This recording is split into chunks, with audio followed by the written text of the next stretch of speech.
Shovel scraping is a very important link in the manufacturing process of CNC machine tools.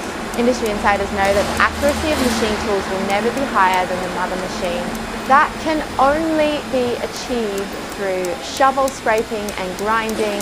Strictly comply with the manufacturing order of the case of need to scrape many casting surfaces such as spindle box, contact surface, linear guide rail slider and casting contact surface, servo motor mounting seat contact surface, lead screw bearing mounting seat contact surface, hydraulic tail seat contact surface.